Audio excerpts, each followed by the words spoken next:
وصلهم وفروعهم ومن ينتسب إليهم أجمعين. شيء لله لهم الفاتحة. أعوذ بالله من الشيطان الرجيم. بسم الله الرحمن الرحيم. الحمد لله رب العالمين الرحمن الرحيم مالك يوم الدين إياك نعبد وإياك نستعين اهدنا الصراط المستقيم صراط الذين أنعمت عليهم غير المغضوب عليهم ولا الضالين.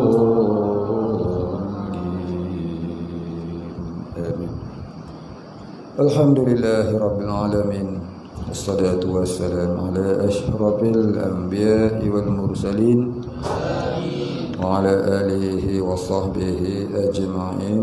رب اشرح لي صدري ويسر لي أمري واحلل عقدة من لساني يفقهوا قولي. ولا علم لنا إلا ما علمتنا إنك أنت العليم الحكيم. رضينا بالله ربا وبالإسلام دينا وبمحمد نبيا ورسولا. اللهم اجعلنا من التوابين واجعلنا من المستغفرين واجعلنا من المتطهرين واجعلنا من الموحدين واجعلنا من المهتدين واجعلنا من المخلصين له الدين واجعلنا من العارفين واجعلنا من عبادك الصالحين واجعلنا من المتقين. اللهم أحينا بحياة العلماء وأمتنا بموت الشهداء آمين يا رب العالمين.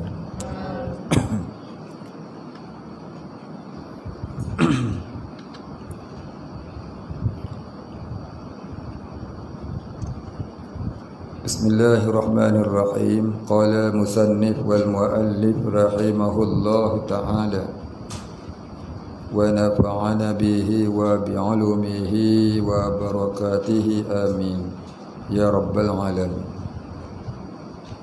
Muka surat 4. Qala musannif, dan maksudnya dan maksudnya yakni antara mabadi yang 10 itu ialah maksudnya, maksud ilmu itu, maksud ilmu yang dipelajari itu, yang dibincangkan itu ilmu apa tu? Iaitu beberapa masalahnya, yakni permasalahan yang dibincangkan dalam ilmu tauhid itu yang sabit, yakni yang wajib, yang pasti, yang sungguh, yang tak dapat tidak pada ilmu usuluddin ini dengan burhan, yakni dengan bukti. Burhan yakni bukti. Seperti kita sebutkan dengan baca sebut. Seperti kita sebutkan baharu, jauhar dan arad, dan menyebutkan Tuhan yang menjadikan alam, dan baginya, bagi Allah itu beberapa sifat, dan dengan beberapa dalil yang sama'iyah, yakni yang diambil daripada hadis dan juga Al-Quran. Seperti kita sabitkan, dikembalikan tubuh yang sudah hancur, dan syurga dan neraka. Maknanya permasalahan yang akan dibentangkan dalam ilmu tauhid itu ialah yang pertamanya masalah antara qadim dan hadis, iaitu Tuhan yang bersifat qadim dan juga hadis. Hadis dengan makna segala yang baharu. Allah itu qadim, sekalian yang ada ini baharu. Baharu lawannya qadim. Lain pada Allah tu namanya baharu ataupun hudus ataupun hadis. Hadis ni ada banyak makna dia. Antara makna hadis tu selalu kita dengar hadis ni hadis Nabi lah. Itu yang selalu kita dengar. Tapi hadis ni, asal makna hadis ni ialah perkara yang baharu. Apa juga yang baharu tu maknanya hadis. Itu satu. Yang kedua, makna hadis ni ialah kata bicara ataupun perkhabaran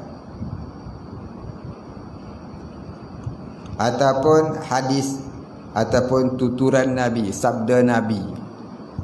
Maka tu makna hadis. Maka alam ini pun namanya hadis juga, iaitu perkara yang baru terjadi. Allah bukan hadis. Allah itu qadim. Maknanya ada Allah itu tak ada mula bagi adanya. Tu kata Allah itu qadim. Selain pada Allah tu hadis. Baik. Seperti kita sebutkan baharu, jauhar dan arad. Apa dah jauhar dan arad ni? Baik, setengah kitab dia kata a'yan. Setengah kitab dia kata jirim. Setengah kitab dia kata jisim. Setengah kitab dia kata jauhar.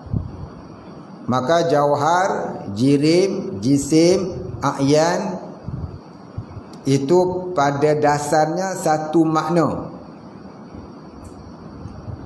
iaitu diri segala yang baharu. Diri segala yang baharu. Diri alam itu namanya kadang-kadang disebut a'yan, kadang-kadang disebut jisim, kadang-kadang disebut jirim, kadang-kadang disebut jauhar. Baik. Jadi kalau kita bahaskan lagi,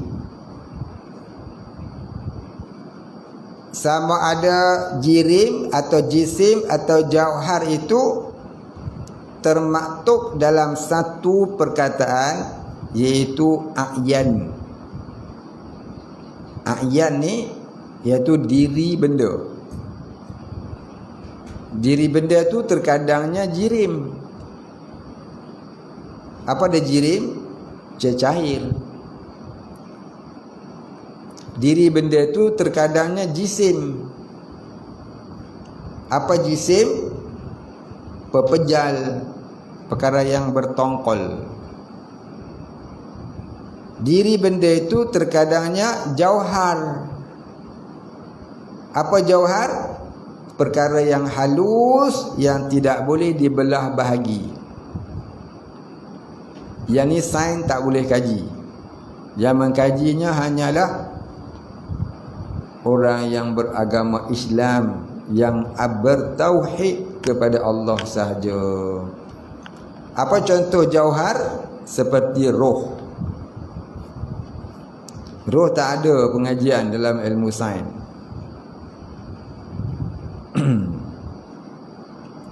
Dalam ilmu sains dia cuma bicara nadi, denyutan. Dia tak ada cerita nyawa, dia tak cerita dah roh.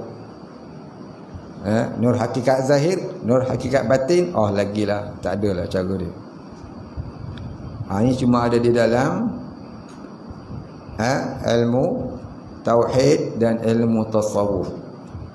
Ilmu tasawuf khususnya bicara bab roh. Baik. Dan arad, Jadi maknanya kalau disebut jirim, jisim, jauhar, itu a'yan lah tu, diri benda. Setengah kitab dia tak tulis jauhar, dia tulis jirim. Setengah kitab dia tulis jisim, setengah kitab dia tulis a'yan. Itu satu makna tu semuanya. Pada dasarnya satu makna, satu pengertian. Dan arad. Apa dia arad? Ain radad, arad. Arad ni maknanya perkara yang menumpang pada a'yan. Perkara yang menumpang pada a'yan.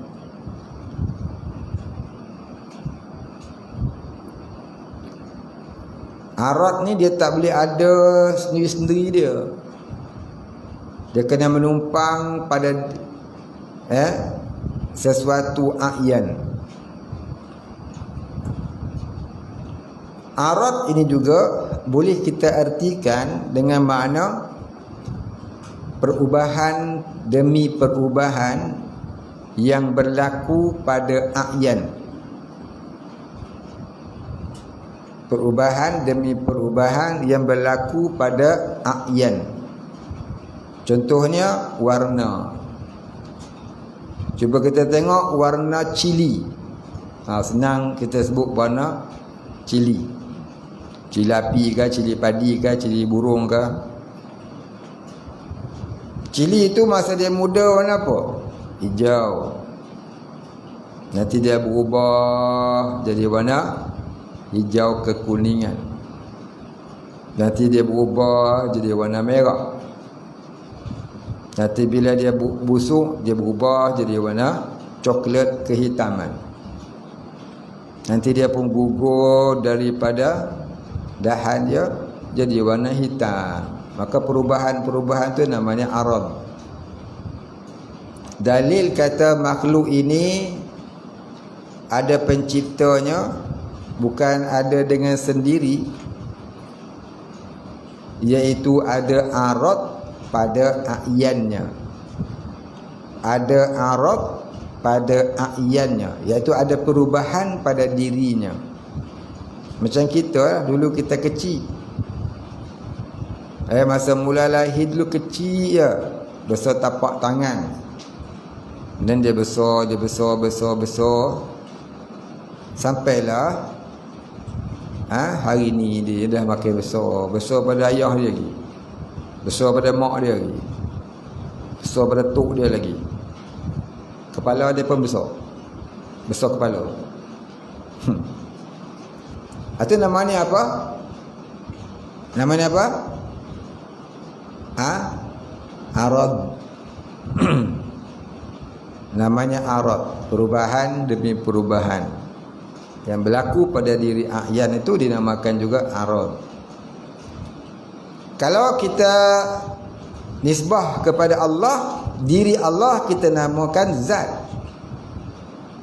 Diri Allah itu kita kata zat. Dan perkara yang ada pada zat dinamakan sifat. Tak boleh kita kata sifat itu menumpang pada zat. Haram. Pasal apa? Pasal sifat dia tak macam arad. Arad dia berubah. Sifat dia qadim seperti mana zat. Dia tidak berubah. Selama ada zat, selama itu ada sifat, sifatnya tidak berubah-ubah. Qadim lagi azali lagi baqin. Ya, tidak ada mula dan tidak ada kesudahan. Itulah zat dan sifat Allah. Inilah permasalahan yang dimaksudkan dalam bicara ilmu usuluddin pada makna dan maksudnya tu masalah-masalah yang akan dibincangkan. Jadi dalam ilmu tauhid kita hanya belajar sifat Allah. Kita tak belajar zat Allah. Had ilmu tauhid ni apa? Had ilmu tauhid ialah meninggalkan berfikir kepada zat Allah. Itu had dia, sempadan dia. Meninggalkan berfikir kepada zat Allah. Itu had ilmu tauhid. Seperti kata Nabi yang selalu kita baca, apa dia? Tafakkaru fi khalqillah wala tafakkaru fi zatillah. Berfikirlah kamu kepada kejadian yang Allah jadikan, jangan kamu berfikir kepada zat Allah. Siapa berfikir kepada zat Allah, fahuwa majnun. Siapa fikir kepada zat Allah, dia tu gila. Tak boleh fikir kepada zat Allah. Jadi itulah sempadan ilmu tauhid, meninggalkan berfikir kepada zat Allah. Sempadan ilmu tasawuf. Sempadan ilmu tasawuf ini meninggalkan dakwa diri dan menyembunyikan rahsia Allah. Rahsia Allah bagi kat kita, kita kena rahsia, kena tutup. Biar orang kata kita gila, biar orang kata kita bodoh, biar orang kata kita sesat, asalkan kita jaga rahsia itu. Ya, itu had ilmu tasawuf. Kalau orang tanya apa had ilmu tasawuf, yang pertama hilang dakwa diri, yang keduanya sembunyikan rahsia Allah. Orang yang benar-benar sampai kepada Allah, dia sembunyikan rahsia-rahsia Allah. Ada benda yang boleh cerita, ada benda tak boleh cerita. Ilmu ni ada 3. Ilmu ni ada 3 jenis. Yang pertama, ilmu untuk diri dan untuk disampaikan kepada orang lain. Iaitulah ilmu syariat. Yang ni wajib dia belajar dan wajib pula dia sebarkan. Dinamakan ilmu sebaran khat, ilmu sebaran am. Ilmu sebaran am.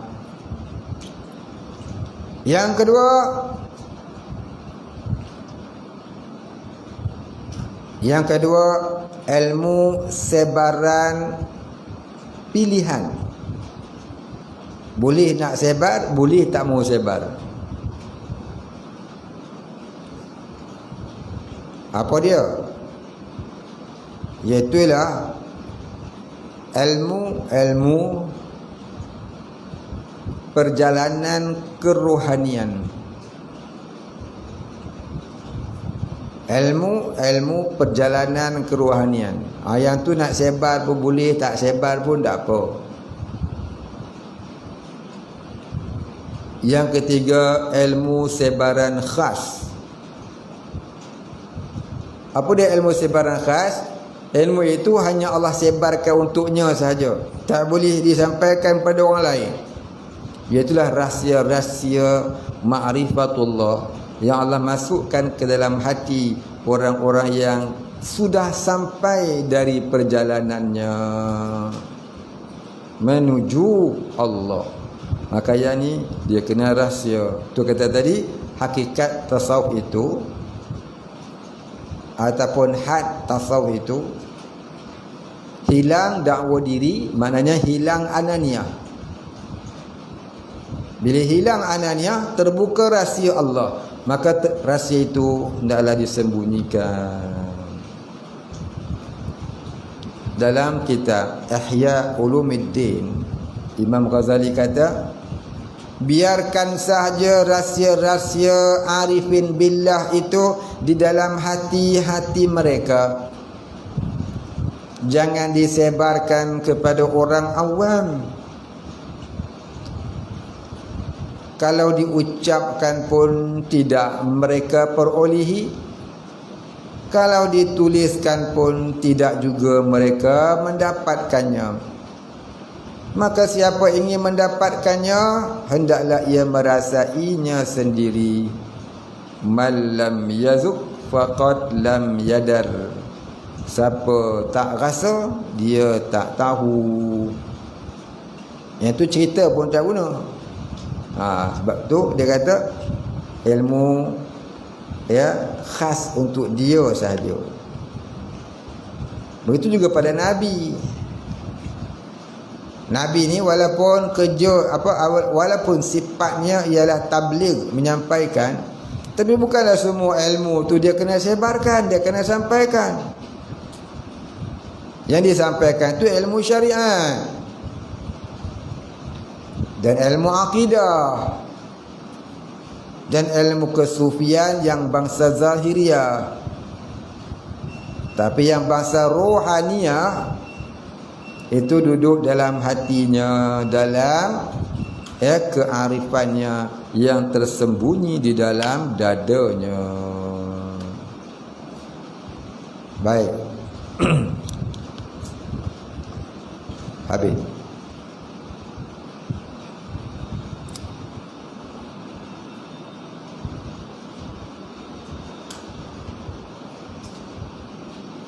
Dan lagi dalam bicara ilmu tasawuf ni, masalah yang dibincangkan ialah apa dia kata lagi tadi?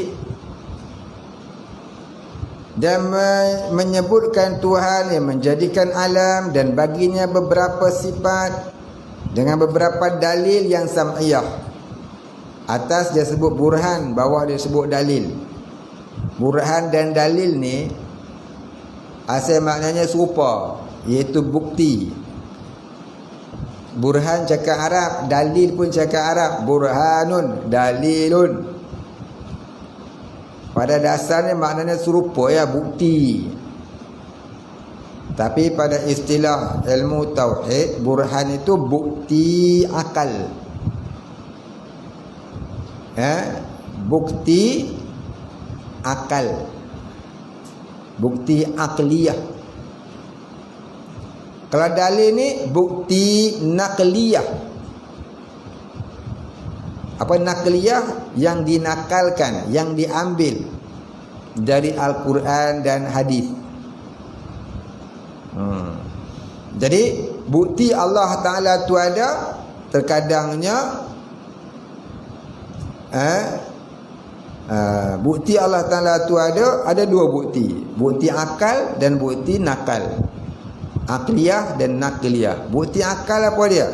Contohnya, akal tak terima mengatakan alam ini ada dengan sendiri. Mesti ada penciptanya.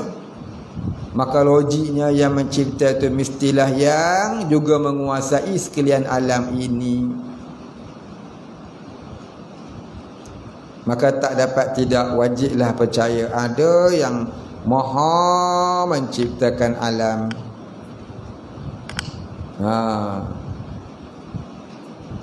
Itu kata bukti akal, bukti akliyah.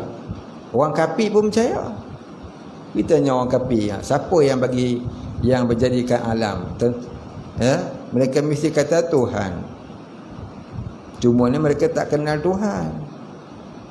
Maka mereka pun mereka reka makna Tuhan tu bagian. Tu namanya jahil murakab.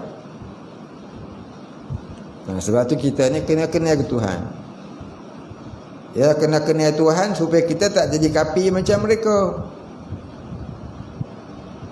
Agama ni maknanya apa? Mengenal Tuhan. Ad-dinu ma'rifatullah.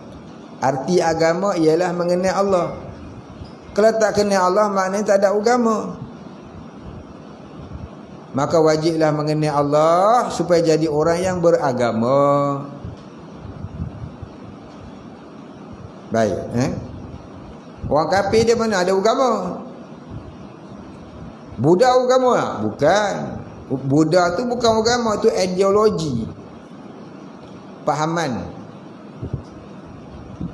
kafir. Pahaman mengarut. Kristian agama tak? Bukan. Habis itu pada ideologi ataupun fahaman. Pahaman apa? Pahaman mengarut. Begitulah segala agama-agama yang mereka kata agama tu sebenarnya bukan agama, pahaman. Bahai lah, Qadiani lah. Kalau kita pergi, tadi ada orang Selayang datang, dia cerita dekat Selayang sana ada satu masjid orang Qadiani. Saya pernah pergi dulu, Kampung Nakhoda. Qadiani ni dibawa ke Malaysia oleh satu orang namanya Syekh Abdul Razak. Nama macam orang Islam. Dibawa oleh Syekh Abdul Razak daripada India, yang asalnya daripada Ghulam Ahmad Qadiani. Ini ada dalam sejarah tingkatan 2. Saya sekolah dulu sejarah tingkatan 2 ke tingkatan 1, saya tak ingat. Ghulam Ahmad Qadiani ni diupah oleh British untuk menipu rakyat India supaya orang India ni jadi sama-sama berkawan antara Hindu dan Islam agar senang British nak merintah. Jadi Ghulam Ahmad Qadiani ni bila dia pergi kepada orang Islam, dia mengaku dia Nabi. Orang bodoh-bodoh Islam pada hari itu yang tak mengaji, yang duk asyik nak main muzik ya, dengar lagu ya, maka terikutlah dengan dia, mengakulah Ghulam Ahmad Qadiani ni Nabi. Tu asal dia. Kemudian dia pergilah ke orang Hindu. Dia pergi dekat orang Hindu, dia kata dia jelmaan dewa. Tu kucing tu. Dia duduk cakar-cakar kapet nak habis koyak. Tulang-tulang halas. Biarlah.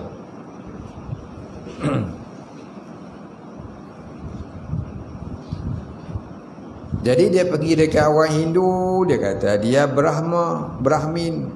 Yang mereka orang Islam, dia kata dia Nabi. Tu macam tu lah Yapin. Yapin tu puncu dia tu. Dia nak cipta agama baru, tak ada nak cipta, silap dia duduk kat Malaysia. Dia duduk kat Thailand tak apa, kat India tak apa, duduk kat Malaysia kena. Pasal ya, Jabatan Agama Islam Malaysia ni dia keras lah juga menangani isu-isu orang sesat, menyesatkan ni ya. Kat tempat lain habis ya, tumbuh lagi satu agama. Agama apa? Agama Ayapin. Baik. Kalau kat Selayang tu ada masjid, kawan saya cerita tadi, ada masjid ditulis ajaran Qadiani adalah bukan ajaran Islam. Tapi ramai juga orang yang ikut Qadiani ini di kalangan orang Melayu. Orang Melayu yang elit-elit tu. Orang elit-elit ni dia nak juga rasa hidup bertuhan. Pasal dalam hati tu kan ada latifah Rabbaniyah. Semua orang ada. Cuma ni nak cara ringkas, nak cara mudah. Jangan sampai terkongkong.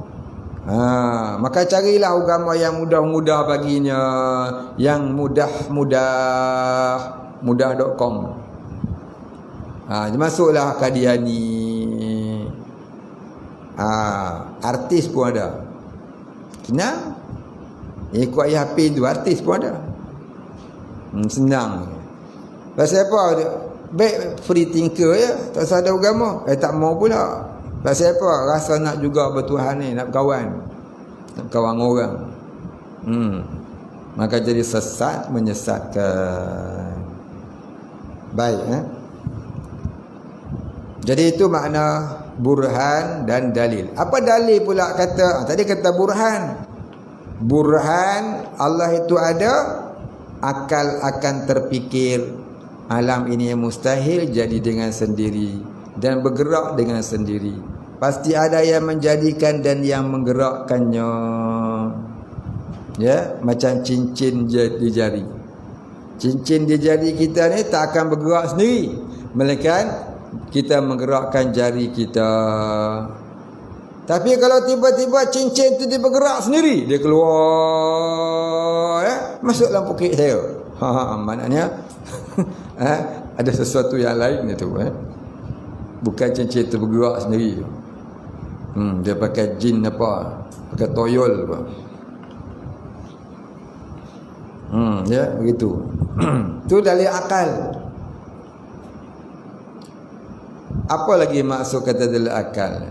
Maksudnya segala cita-cita manusia bukan semua yang berjaya. Barangkali 1000 yang bercita-cita, ya 100 sahaja yang berjaya. Lagi 900 tak berjaya. Berapa ramai orang yang tercapai cita-cita dia? Masa kecil-kecil pergi tanya, ada nak jadi polis, nak jadi askar, nak jadi bomba, nak jadi Perdana Menteri, nak jadi pilot. Dah lah boleh pegang pen pilot dia. Jadi pilot tak boleh juga. Ada nak jadi apa, pasukan lumba haram. Ada nak jadi kepala gangster. Ada nak jadi escape from pondok. Dia macam-macam dia punya cita-cita kan. Tapi bila dah besar tak jadi. Tak jadi yang tu, jadi yang lain. Yang kata nak jadi polis tadi tak jadi polis. Jadi apa? Jadi askar. Tapi tak apa jugalah, dia pegang M16 lagi besar pada pistol. Bang. Ada orang masa kecil-kecil nak jadi doktor. Oh, minatlah jadi doktor, duk suntik orang sana, suntik orang sini.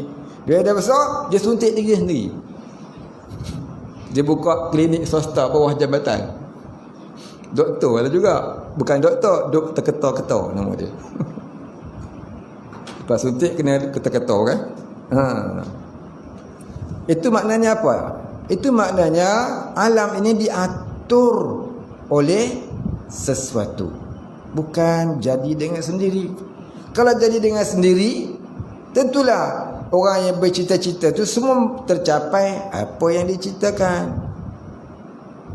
Maka dalil akal mengatakan kita hanyalah menjalani takdir Allah. Sebab tu kita jangan nak melampaui takdir Allah, jangan cuba nak melangkau takdir Allah. Ikut saja perintah Allah yang syar'i. Maka redha segala qada Allah yang dunia, supaya kita selamat di dunia dan di akhirat. Ya, cari redha Allah, bukan redha makhluk, bukan redha nafsu. Ya, cita-cita kita tak akan berjaya kalau tidak di dalam qada dan qadar Allah. Ya, jadilah apa pun kita di dunia, itu hanya sementara, tak apa. Walaupun kita hanya seorang tukang kutip sampah, bangun pagi, lepas main subuh, bawa guni kutip sampah, kutip besi, kutip plastik, tin aluminium. Saya pernah buat kerja tu apa. Saya tak malu nak cerita. Ya. Pasal apa? Pasal bila kita hidup di dunia ni, jadilah apa pun. Pasal apa? Kerana apa yang kita jadi itu adalah takdir Allah pada azali sebenarnya, bukan kita yang nak. Betul tak? Kalau kamu nak sangat bercita-cita, cita-citalah jadi hamba yang bertakwa. Kerana apa? Kerana Allah suruh dalam Quran, fastabiqul khairat, berlumba-lumbalah kamu, yakni mengejarlah kamu dalam mencari kebajikan. Kerana apa? Watazawwadu fa inna khairuz zadi taqwa. Sediakanlah bekalan, yakni bekalan mati. Sebaik-baik bekalan mati ialah takwa. Maka kita hidup di dunia ni 50 tahun, 60 tahun, 80 tahun padam. Tak lama. 100 tahun lama tak? Tak lama. Tapi kalau mati duduk di barzah lagi lama. Yang kena bawa bakalan takwa tu. Inna akramakum indallahi atqakum. Sesungguhnya kemuliaan di sisi Allah ialah orang yang bertakwa. Maka jangan heran, jangan susah hati kita jadi apa di atas muka bumi. Yang kita kena takut, kita nak jadi apa selepas mati. Pasal lepas mati itu, itulah resultnya, keputusannya, ya, sama ada saadah atau syaqawah, bahagia ke celaka.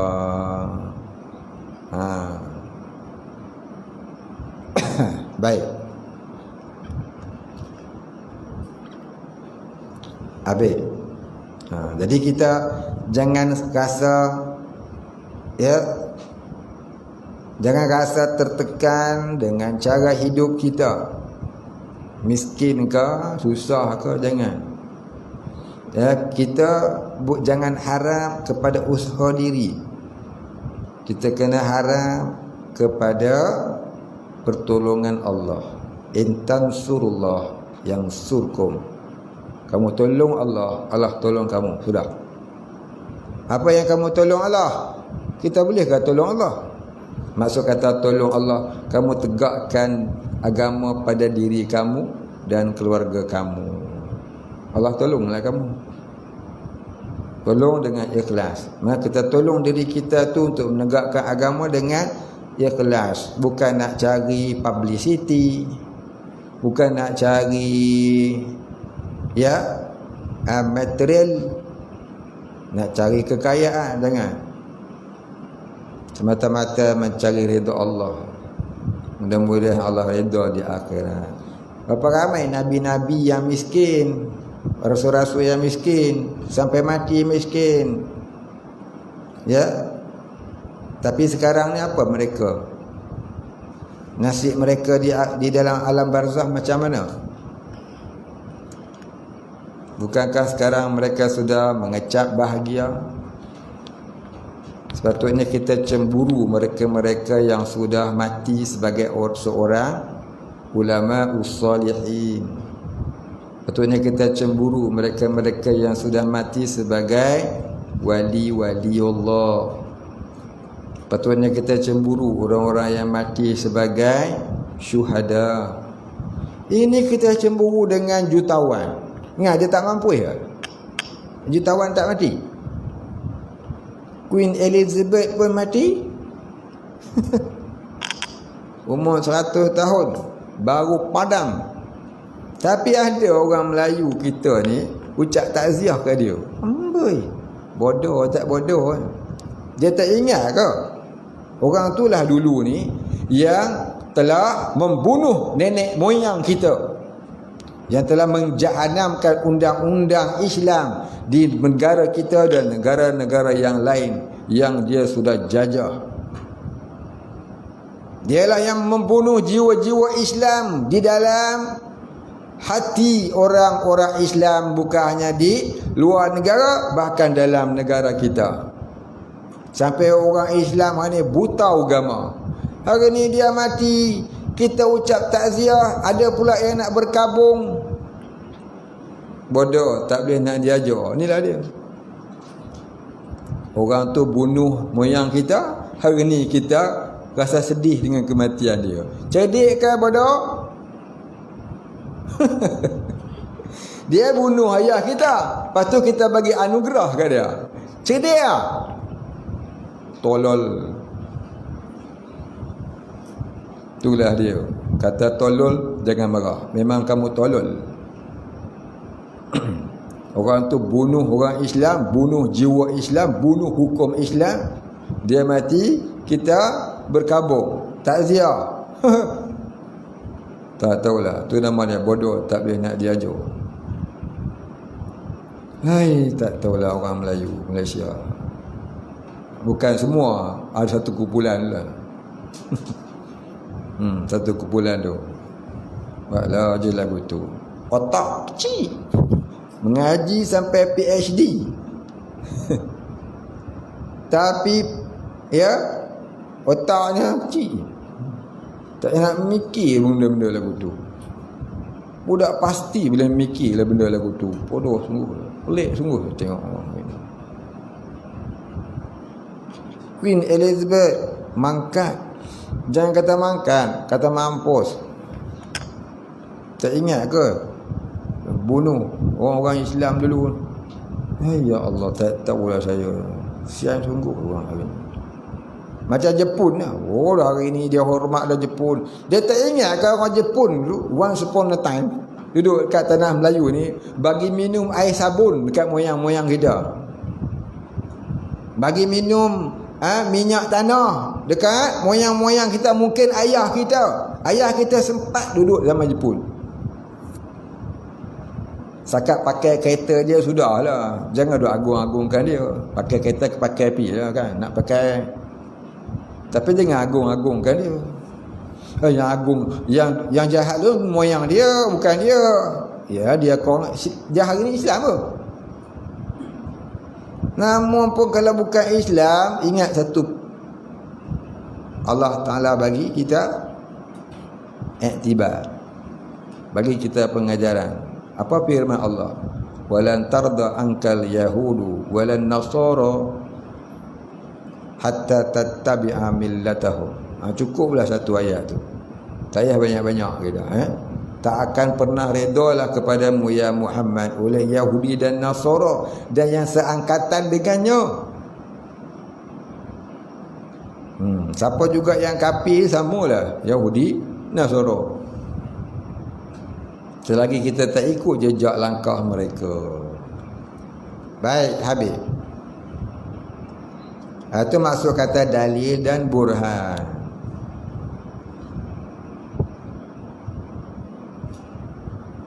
Sebab tu dia kata dalil yang sam'iyah. Apa maksud dalil yang sam'iyah? Dalil yang didengari. Dalil perkhabaran. Yang didengari, yang diambil dari hadis Nabi dan Al-Quran. Contohnya apa dia? Contohnya tentang, debat contoh yang lain pula ni. Seperti dikembalikan tubuh yang sudah hancur pada hari kebangkitan semula, yaumul mab'uts, hari kebangkitan. Semua tubuh-tubuh yang hancur dulu ni berkumpul pada sulbi. Maka jadi balik macam tubuh masa hidup di dunia, muka macam masa hidup di dunia. Tapi tak kala itu bergeraknya berbagai-bagai. Ada yang mengesot, ada yang berjalan, ada berlari, ada yang melompat. Dan yang paling dahsyat, orang yang berjalan dengan mukanya. Mengesot tak apa lagi, merangkak tak apa lagi. Yang paling teruk yang berjalan dengan muka. Dalam hadis Tirmizi dia kata, orang-orang munafik akan dibangunkan di padang mahsyar kelak, mereka berjalan dengan mukanya selama 50,000 tahun. Kat dunia ni 50 tahun mati dah. Di akhirat 50,000 tahun. Duk cari dunia, saya lupa akhirat. Tiba-tiba mati, apakah nasib kita? Ya, jangan fikir nasib kita bila dah tua besok nak kerja apa. Fikirlah dalam kubur nak makan apa. Dalam kubur lapar ke tidak? Dalam kubur dahaga ke tidak?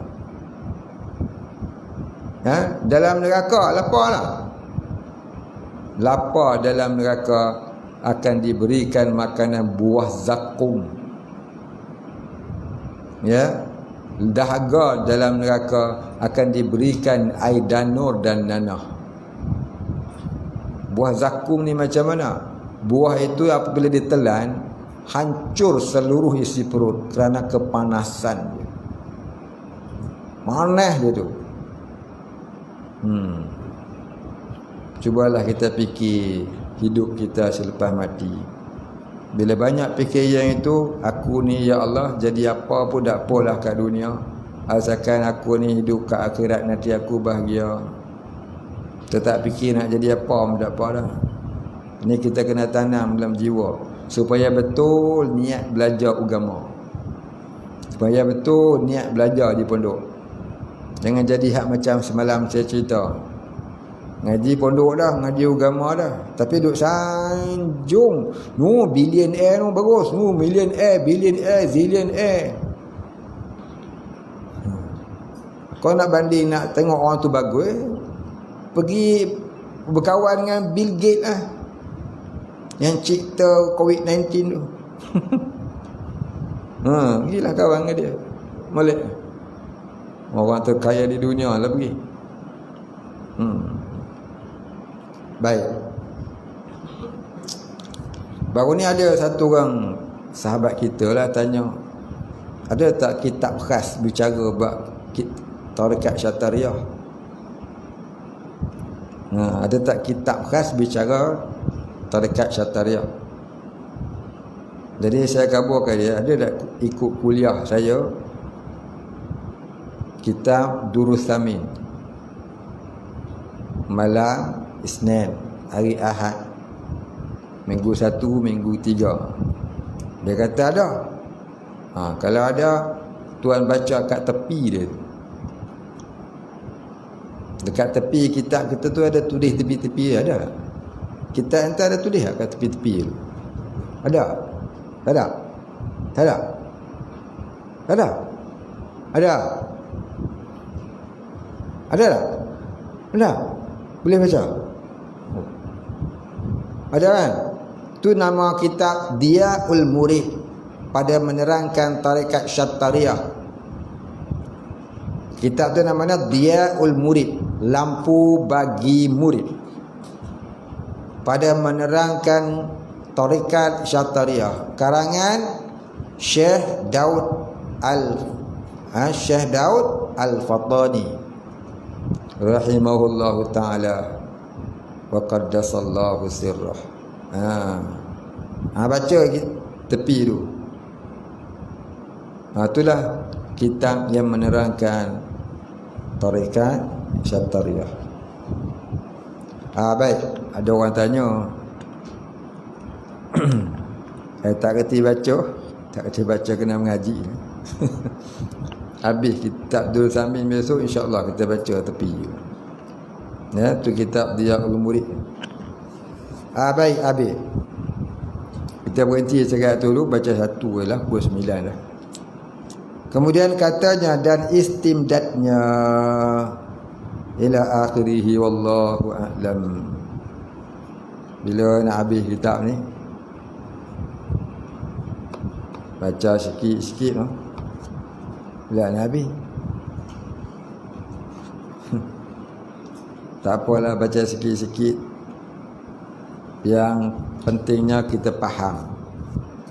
Dengan kitab dah habis, suruh baca balik tak erti. Orang kata tak erti, faham apa pula.